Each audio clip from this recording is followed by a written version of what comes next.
Dando continuidade, então, ao nosso primeiro simpósio internacional de terapia neural e odontologia multifocal, médico, veterinária e multidisciplinar, hoje, 17 de abril, vamos para a nossa quarta palestra do horário da manhã, terapia neural e os meridianos, relação neural entre as cicatrizes físicas e os canais de energia da medicina tradicional chinesa.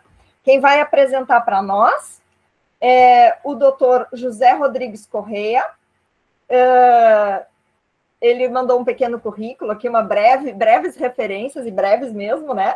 Dr. José Rodrigues Correia tem 65 anos, é casado, pai de 3 filhos, residente em Sabinópolis, Minas Gerais, formado pela Faculdade de Medicina da Federal de Minas Gerais em 82, pratica medicina integrativa há 22 anos, em sua própria clínica em Guanhães, Minas Gerais, juntamente com a esposa, a doutora Ivanilde Vieira de Castro, médico homeopata, ginecologista, obstetra e ultrassonografista.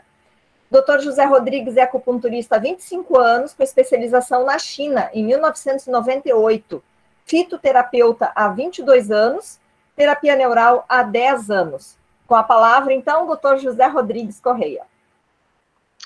Ok. Vou de uma vez abrir aqui a minha janela. Inicialmente, muito obrigado pela oportunidade. Um evento importante como esse é como uma festa, né? Quem participa não sabe o trabalho que deu. Então, eu estou aqui, vou compartilhar aqui, conforme nosso treinamento. Pronto, e creio que agora vocês já estão vendo minha tela. Confere? Ainda está começando, doutor José. Ok. Abriu o modo da apresentação. Beleza. Então, deixa eu mudar meu mouse aqui, para vocês poderem ver meu mouse. Aí, minha tela está sendo vista? Sim, tudo certo. Ok. Então, primeiro, meus agradecimentos o CRM-VRS, né, o Conselho Regional de Medicina Veterinária do Rio Grande do Sul, que as credenciais dele que aparecem nos prospectos, mas sei quantos de vocês trabalharam tão duro para isso, e tenho muita honra de ter sido lembrado para fazer essa apresentação.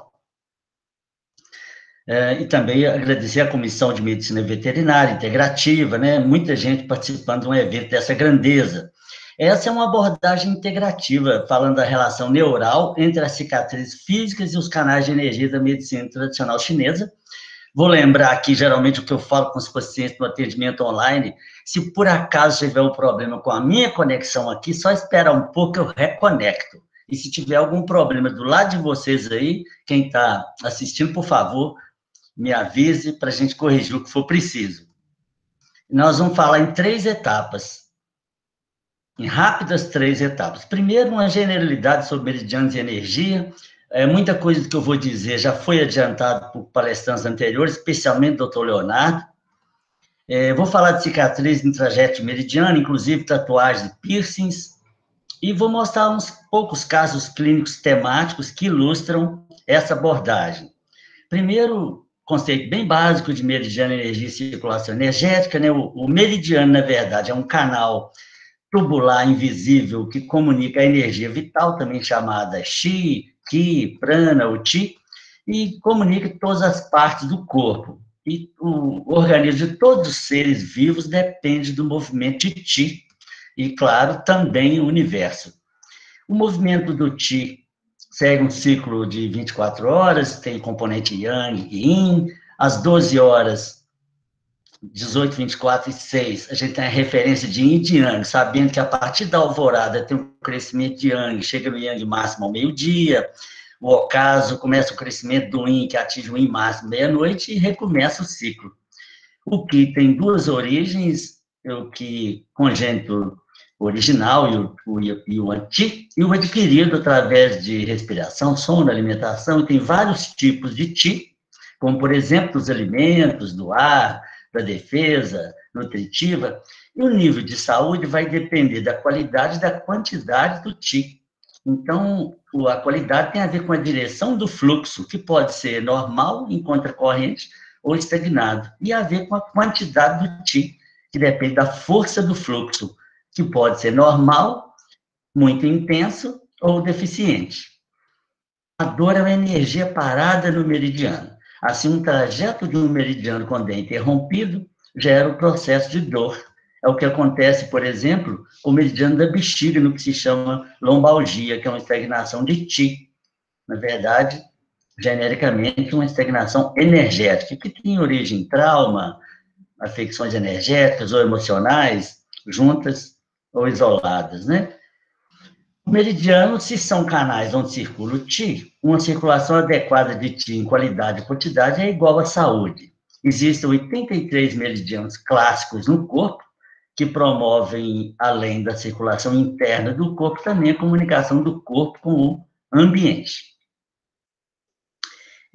Tá bom desse jeito? Quem está vendo aí pode me dar algum retorno? Sim, tá muito bom. Beleza. Existem duas classificações de meridiano, uma que leva em consideração a existência de canais ordinários e extraordinários, e uma outra que leva em consideração um grupo de canais que tem pontos próprios de acupuntura e que não tem. Os ordinários são 75, os extraordinários são 8, esses que têm acupontos são 14 pares, e os que não têm são os outros 69, sempre perfazendo os 83. Esses canais com acupontos próprios são trajetos onde tem os próprios pontos de acupuntura, e os outros utilizam pontos de meridianos combinados para fazer o seu trajeto, são esses 100 pontos de acupuntura. Esses canais com acupontos próprios são 12 pares de canais ordinários, chamados meridianos principais, e 2 canais extraordinários. Esses 75 meridianos ordinários têm uma divisão em principais, distintos, ramificações, secundários, e os 8 meridianos extraordinários também são chamados canais curiosos ou vasos maravilhosos. São 4 vasos yang e 4 vasos curiosos yin. Os meridianos que têm acupontos próprios são 2 grupos, portanto, né, os 12 principais e 2 dos 8 meridianos curiosos.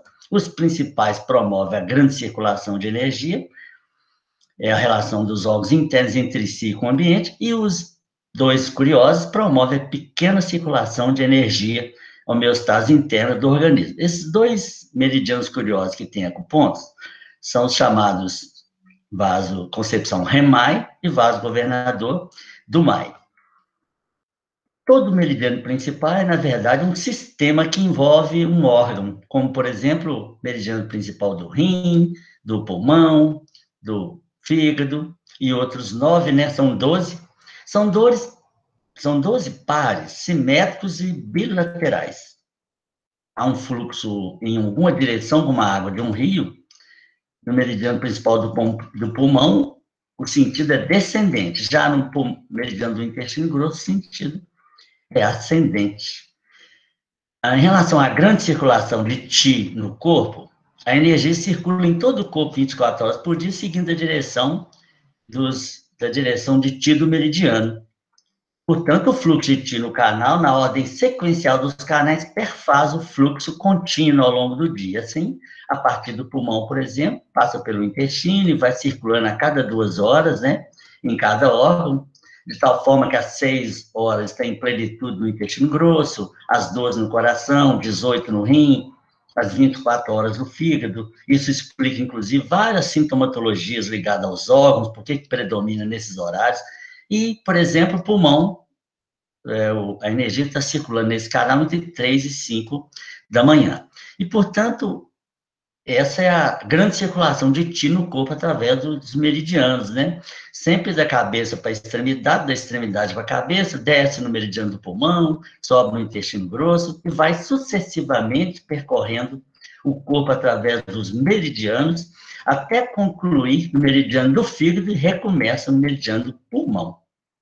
Os 2 meridianos curiosos que têm acupontos, eu já mencionei, eles têm 4 características que são únicos e não pares, eles têm os pontos próprios, se relacionam sempre a algum órgão e fazem a pequena circulação energética. Eles são tão importantes que eles começam a veicular o Qi na fase de embrião. Então, acontece, após a fase de mórula, na neurulação, uma polarização yang do ectoderma e yin do endoderma. É quando surge do Mai e Remai e tem início a pequena circulação energética.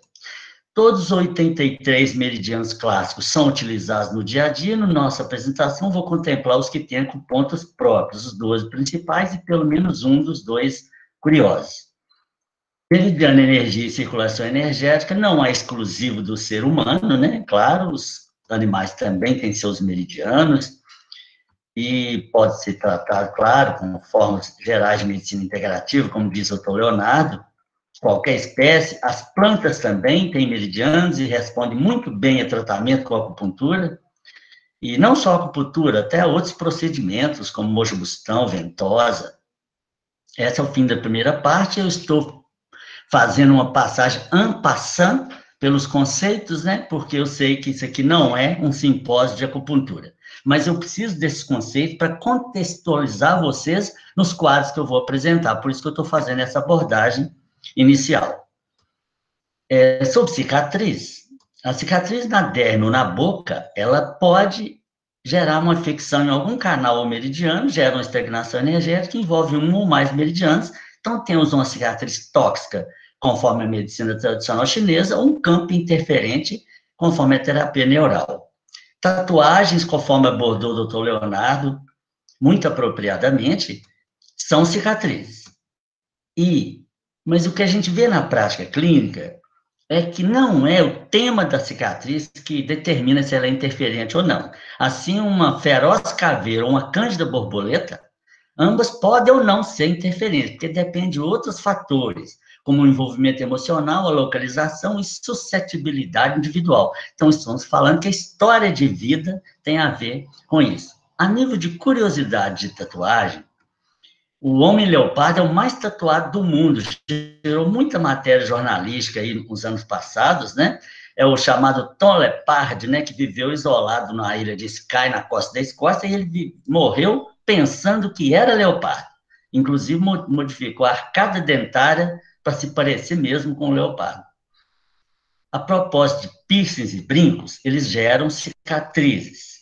Às vezes menos numerosas, às vezes mais numerosas. E como geram cicatrizes? Depende também da conexão emocional, localização e natureza metálica. Até 11 anos atrás, eu tratava cicatriz tóxica fazendo acupuntura, ou eletroacupuntura, ou acupuntura clássica, e há 11 anos eu tenho o privilégio de poder usar a terapia neural. As picadas de alívio da terapia neural quando se trata de picada. Para confirmar a interferência de uma cicatriz, clinicamente, você pode estimular a cicatriz, seja com toque digital, algodão, até com estímulo luminoso, ao mesmo tempo que você verifica o pulso radial. E a cicatriz, quando é interferente, modifica a frequência do pulso. Isso tem o mesmo raciocínio do pulso de Nogier, a propósito do estímulo auricular. Essa é a final da segunda etapa, foi a parte conceitual, que eu fiz uma abordagem en passant, né, para ficar mais simples, e para contextualizar. Chegamos, então, na apresentação de casos clínicos aqui. Antes, vocês têm que saber como que eu chego na cicatriz, por que que eu deduzo que aquela cicatriz tem esse comportamento. Claro, primeiro uma anamnese, com foco na história de vida, isso é da maior importância. Faço o exame físico geral. Nesse exame físico eu já faço os procedimentos, como eu trabalho com medicina integrativa, eu faço quiropraxia, né, a própria acupuntura. Muito comumente, se o paciente tem desconforto, eu uso técnicas analgésicas de acupuntura, como a técnica do ponto Ting, etc. E na maioria dos pacientes, 8 em cada 10, eu faço quiropraxia, porque eu acho que a linha da coluna é a linha da vida. E faço os procedimentos, inclusive ao momento da terapia neural. Em todos os pacientes eu uso técnicas cinesiológico-radiestésicas, especialmente o Bidort, que está muito bem explicado no livro do professor médico e engenheiro Yoshiaki Omura, que criou o método, né? A prática da técnica do anel digital. Aqui no Brasil, quem conduz simpósios, eventos e cursos é a Associação Médica Brasileira de Bidort. E, claro, no final da consulta, para 100% dos pacientes, a gente discute estilo de vida, alimentação e tal, então eu dou as orientações, a prescrição, solicitação de exames, se for o caso, né? E, especificamente em relação à terapia neural, primeiro é importante lembrarmos que tamanho de cicatriz não é documento. Para cicatriz funciona isso também, tamanho não é documento. Não foram grandes cicatrizes que, tratando, obtive os melhores resultados. Por incrível que pareça, cicatriz pequena com uma simples cicatriz de vacina pode ser de grande interferência. E o doutor Leonardo mencionou cicatriz invisível, isso é da maior importância. A primeira pessoa que eu ouvi falar de cicatriz invisível foi o doutor José Geraldo Lopes, de Ipatinga, alguns que estão me ouvindo conhecem. Há 8 anos atrás, nós abordamos juntos um caso que ele tratou tratando cicatriz invisível, foi extraordinário. Portanto, não é o tamanho, também não precisa ser uma cicatriz com peso estético, nada disso. E sobre a relação cicatriz-meridiano, ao abordar o paciente, não quer dizer que eu estou procurando um meridiano, não. Não é assim. Ou a cicatriz é interferente ou não é. A história de vida já vai dar uma dica sobre isso, mas, na verdade, para esse caso, para essa apresentação, eu selecionei os casos, eu fui lá no prontuário dos pacientes, aqueles que eu coloquei na hipótese diagnóstica. Algum quadro sintomatológico mais, sugerindo mais o meridiano, por isso que eu selecionei esses poucos casos aqui. Eu uso procaína 0,7% sem vasoconstritor. Para cicatriz, eu uso seringa de 5 ou 10 ml com bico rosqueado, isso é da maior importância, né? Porque muita cicatriz e vários procedimentos de terapia neural. A gente faz muita força, né? Se não for bico rosqueado, espirra anestésico, né? Eu uso a agulha hipodérmica 30G, eventualmente 26G. E infiltra a cicatriz com movimento reptiliano e tal, e infiltrações verticais. Quando é boca, eu uso bom e velho Carpuli. Ultimamente, eu estou com a tendência para usar seringa de 3 ml, agulha hipodérmica em boca também, tenho achado mais interessante.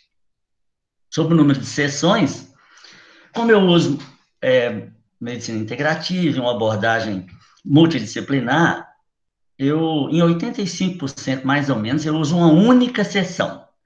Entre os casos que eu vou apresentar, tem um que precisou de 2 sessões, vocês vão entender por quê. Esses casos foram selecionados, claro, sempre com a ideia de preservar a privacidade dos pacientes, né, que não conseguem se identificar aqui na apresentação, apesar de a gente apresentar os detalhes relevantes.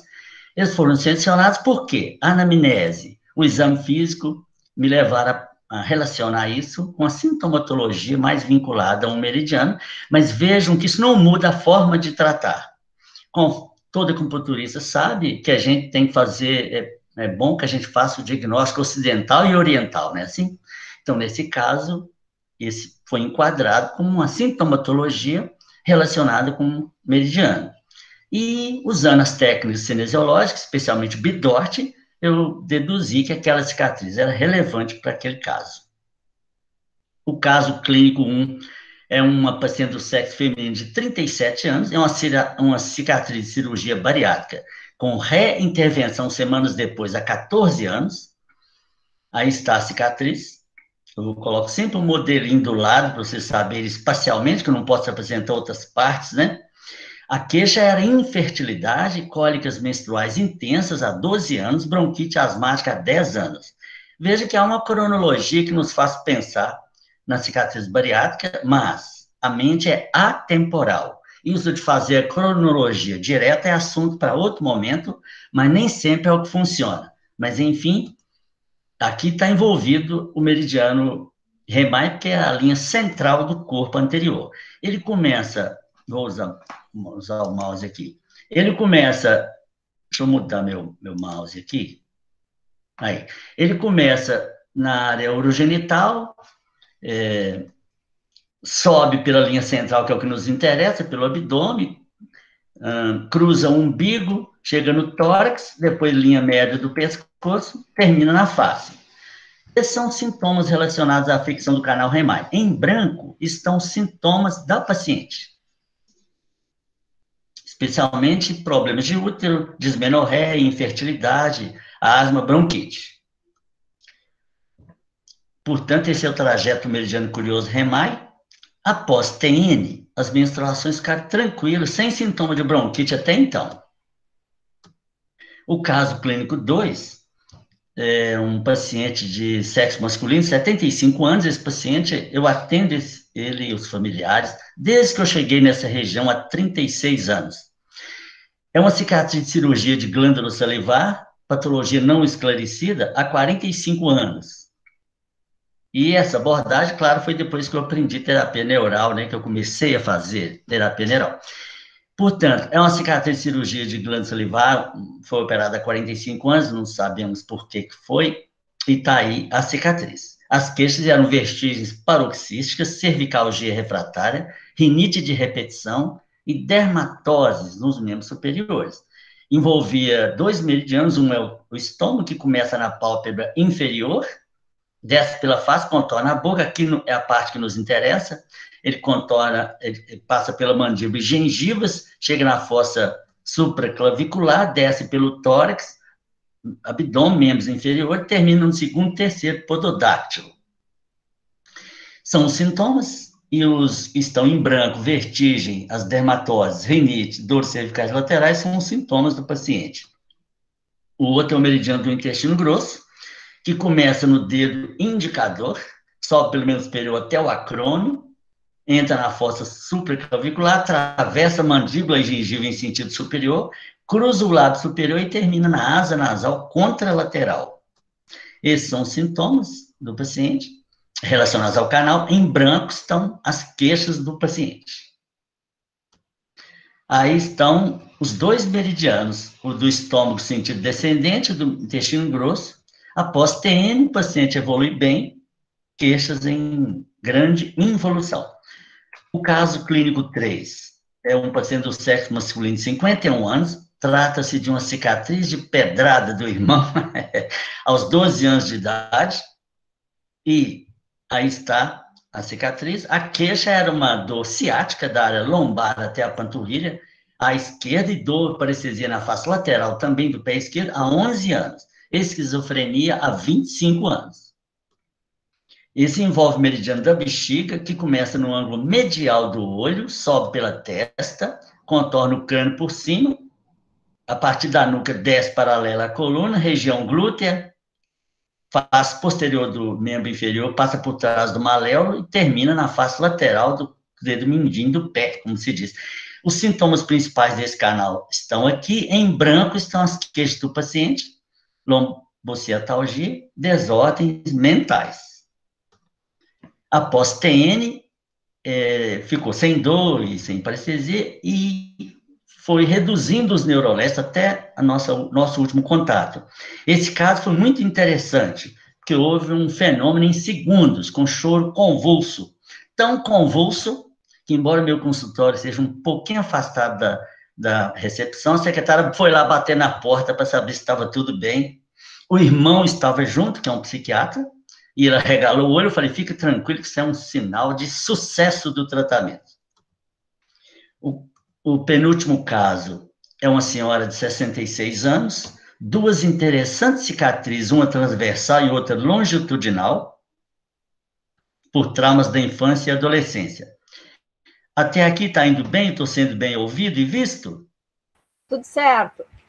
Beleza. Não se esqueça, se tiver algum problema, pode interromper, tá bom? Sim. Acho que eu não vou precisar usar o meu tempo todo. Bom, as cicatrizes estão aí, 2 cicatrizes muito pequenas, conforme vocês estão vendo, discretas. A queixa era grande irritabilidade e impaciência, crises de cefaleia bifrontal, fotofobia e insônia posterior. Isso envolve o meridiano do fígado, que começa no dedão do pé, sobe pelo membro inferior, passa por abdômen, tórax, entra na retrofaringe, chega na face. A partir do tecido periocular, sobe pela testa, na face médio-lateral, seria a fronte, e depois ao verso do crânio, penetra no cérebro. Os sintomas relacionados ao canal estão aí, e no caso da paciente está aqui: fotofobia, né, cefaleia, fotofobia, irritabilidade, impaciência, insônia posterior, que é aquela insônia que a pessoa acorda precoce, né? E aí está o trajeto do meridiano, e grande melhora após TN, inclusive sem episódio de cefaleia até hoje. O último caso é um caso assaz interessante. Os odontólogos vão apreciar. É uma extração traumática do elemento 36, primeiro molar inferior esquerdo, há 3 anos. Portanto, está aí marcada a região. Queixa principal. Crises convulsivas tônico-clônicas frequentes desde há 2 anos, em uso de 2 anticonvulsivantes. Mau humor, inquietação, indecisão, falta de foco. A namorada veio junto porque ela disse que não saberia falar direito o que ele tem, porque ele estava sem foco e sem rumo na vida. Aí está a radiografia panorâmica do paciente, com a área traumática, né, do relato dele, mas veja que, entre outras alterações, né, a gente vê essa alteração no siso. E, nesse caso, aliás, eu até falava e usava siso com C, mas eu fui pesquisar, siso vem de sisos, né, sentido, sensação, sentimento, e provavelmente deu origem à palavra sisudo, então agora eu escrevo siso com S. Isso envolve o meridiano do intestino grosso, que começa no indicador da mão ali, chega no só pelo menos superior, acrônimo, fossa subclavicular, chega onde nos interessa, né? Atravessa mandíbula e gengiva, cruza o lábio superior, como nós já tínhamos visto antes, termina a asa nasal contralateral. Os sintomas principais para esse paciente são as convulsões, distúrbios mentais com agitação, e o intestino delgado, que é o meridiano mais ligado aos sisos, que começa no dedo mínimo da mão, sobe em direção ao ombro, clavícula, pescoço, cruza a mandíbula obliquamente, chega na face, termina no tecido periocular.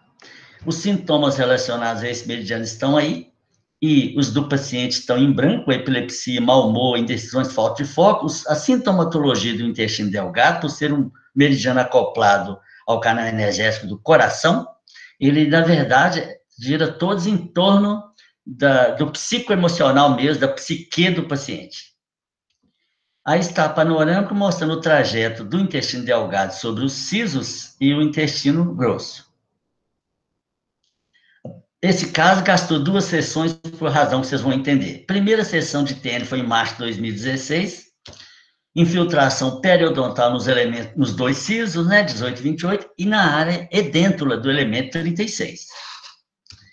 Encaminhei para a odontóloga, que é até minha paciente, e que ainda não é terapeuta neural, mas ela usa procaína, e houve ótima evolução após TN, inclusive sem convulsões.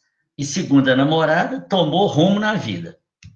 Depois, esse paciente voltou 6 meses depois. Já tinha extraído o siso, mas ele teve um episódio convulsivo. Ele não estava mais em uso de anticonvulsivante. Desde então, sem convulsões. Manteve o rumo que tomou na vida, segundo a namorada. Portanto, essa foi a minha apresentação. Muito obrigado. Vou interromper aqui, voltei para a tela. E pronto, acho que eu gastei pouquinho tempo, não foi? Beleza, fui. Rodrigues. Foi rápido e objetivo. Rápido e objetivo, mas já temos aqui algumas questões no nosso chat. À vontade. O doutor coloca para nós aqui: nada como experiência profissional para uma maravilhosa apresentação. Parabéns. Obrigado. Agora o Clailson Farias, Terapia Neural Brasil. Parabéns pela palestra. O senhor tem alguma experiência em identificar o local exato do campo interferente na cicatriz através da medição da resistência elétrica pelo multímetro? Obrigada, Clailson Farias. Não, nunca usei multímetro. A gente que usa Bidort começa a utilizar o Bidort como uma rotina básica, né? Ele já nos fornece tanta informação de última hora e muito precisas que a gente prescinde de outros métodos. Então, eu, na verdade, uso apenas o Bidort, e essa pergunta foi boa, porque é muito frequente a gente ver uma cicatriz. Aconteceu com um caso que agora eu estou me lembrando, que era uma cicatriz vacinal. Curiosamente, o ponto que importava de interferência não era exatamente a cicatriz, mas era a periferia da cicatriz, onde o Bidort acusava uma perda de campo eletromagnético impressionante. Portanto, eu espero ter respondido a pergunta. Continuando aqui no nosso chat, a Giane, que delícia esse sotaque mineiro, excelente palestra. Dr. Marcelo Cavalcante Gonçalves, eu sou suspeito, muito agradecido pelo exemplo e, acima de tudo, pela amizade e parceria profissional. Obrigado, Marcelo. Mariana, excelente palestra. Pois não. não. Parabéns, doutor José Rodrigues, ótimas explicações. O senhor queria fazer algum comentário? Lhe interrompi? Não, é dizer que eu tenho uma gratidão muito grande pelo Marcelo Cavalcante, viu? Foi uma honra para mim atender há muitos anos atrás. Desde então, nós temos uma grande amizade que tem me trazido muitos frutos importantes. Obrigado, Marcelo, publicamente. Enquanto o pessoal não digita perguntas ou se manifesta, eu gostaria que o senhor explicasse, porque quem não conhece terapia neural, o que é o que o senhor comentou ali, fenômeno de segundos ou fenômeno em segundos? Excelente pergunta. Isso como dizia o meu primeiro professor de terapia neural, que foi o professor Andrés Peralta, ele falava que todo terapeuta neural quer encontrar um fenômeno em segundos, porque é aquela reação que afetou de tal forma o paciente, orgânica e mentalmente, que ele tem reações inesperadas no consultório. A reação em segundos sinaliza para nós que a gente acertou o alvo, entre aspas, né? E já aconteceu em consultório, um dos casos mais emocionantes que eu já atendi, que ele não está relatado aqui, de um paciente com uma limitação de movimentação muito grande, entrou no consultório com 2 muletas, e o paciente de 27 anos, filho até de um ortopedista de Campo Grande, e esse paciente, após a terapia neural feita com 0,4 ml de procaína, numa minúscula cicatriz peripatelar do joelho contralateral, a necrose de fêmur que ele tinha, esse paciente, após essa aplicação, teve um fenômeno, segundo, extraordinário de me descrever sensações orgânicas impressionantes. Esse paciente andou dentro do consultório sem muleta, nós todos choramos, porque foi muito emocionante, chamei minha esposa para ver, e esse paciente voltou para o futebol, inclusive, nunca mais precisou de nada. Claro que eu suplementei, fiz quiropraxia, etc. Mas estou dizendo que em relação... Foi uma cicatriz minúscula e, portanto, então, eu estou, a propósito da pergunta de fenômeno em segundos, né, que é o que a gente espera. Outras práticas médicas têm fenômeno em segundos. Acontece de fazer uma quiropraxia cervical e o paciente relatar fenômenos extraordinários, até de percepção extrasensorial. Mas a terapia neural é muito interessante, a gente não tem fenômenos segundos todo dia, mas quando tem, a gente registra, porque tem os fenômenos mais variados possíveis. A minha mãe, falecida mãe, faleceu há 2 anos, uma vez eu acabei de fazer a terapia neural nela, e falei, mãe, costuma a gente acabar de fazer essa aplicação e a pessoa costuma sentir umas coisas diferentes. Então, ela me disse, eu estou com vontade de sair abraçando os outros. Falei, tá bom, isso já conta.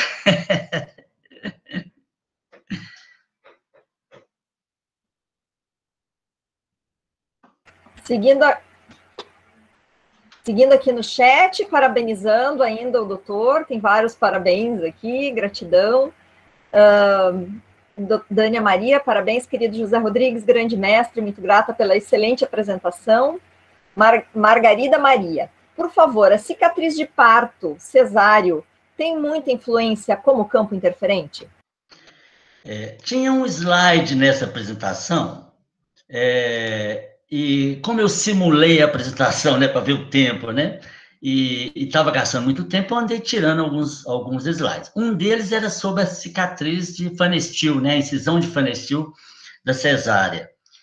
De fato, essa localização hipogástrica transversal da cesárea predispõe, até porque as cesáreas, via de regra, têm um envolvimento emocional, medo do parto, etc., e muitas cesáreas são indicadas em situações aflitivas. Então, essas cicatrizes hipogástricas são fontes frequentes de interferência. Sobre cicatriz de parto, quer dizer, a episiotomia, que é feita no parto normal, Eu tive poucos casos, mas já tive casos muito interessantes que a gente trata a episiotomia e tem toda uma resposta energética positiva da paciente, resposta sintomatológica, inclusive, né?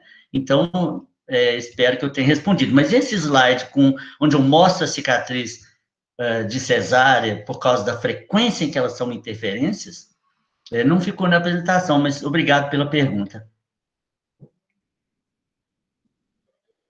Aqui tem uma colocação, não sei se é uma pergunta. Parabéns, obrigada pela palestra. O senhor vê diferentes resultados em cicatrizes de aderência fortes e aderência leve? Vejo, cicatriz, eu disse, fiz aquele axioma, né? Tamanho não é documento. Nenhuma cicatriz, nenhuma característica de cicatriz caracteriza ela como interferente, porque tá ligada aí à história de vida, à relação emocional da pessoa com aquela cicatriz. Portanto, nenhuma característica específica de uma cicatriz a torna interferente, mas sim a história de vida, a relação, às vezes, cronológica da pessoa com aquela cicatriz. Tem cicatrizes, quando a gente faz terapia neural, desperta sentimentos de choro, lembranças, né? O paciente, às vezes, durante a terapia neural, o paciente evoca lembranças impressionantes, coisa que estava adormecido, né? Na cabeça da pessoa.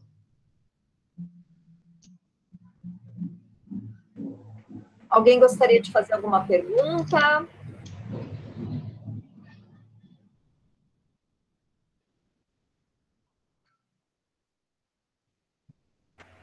A pessoa agradeceu aqui, doutor José Rodrigues. Tá bom, então eu vou encerrar, né, minha apresentação. Fiquei satisfeito de eu ter cumprido o tempo, né, que é tão bom a palestra quando ocupa o tempo dela, né? E mais uma vez estou muito grato, viu? É uma honra para mim estar aqui. Eu tenho entre as pessoas que estão assistindo vários conhecidos e amigos, e foi uma honra para mim participar. Vou continuar participando. Hoje é um dia muito ocupado para mim, porque é onde eu termino o vídeo que eu posto todo domingo no YouTube. Eu tenho um canal chamado Canal Palavra de Médico, eu posto vídeos instrutivos todo domingo. Hoje é um dia meio ocupado, eu vou participar aqui ao mesmo tempo que eu estou terminando minha edição de vídeo. Muito obrigado mais uma vez, viu, gente? Estou anotando o nome do canal para lhe seguir depois, o doutor José Rodrigues. Sim. Então, eu quero agradecer pela sua apresentação, pela participação, por ter nos dado a honra da sua palestra. Muito obrigada. Agradeço. Prazer foi meu. Rio Grande do Sul, em nome da Comissão de Medicina Veterinária Integrativa. E se a Natália quiseres, então, encerrar agora a palestra. Beleza.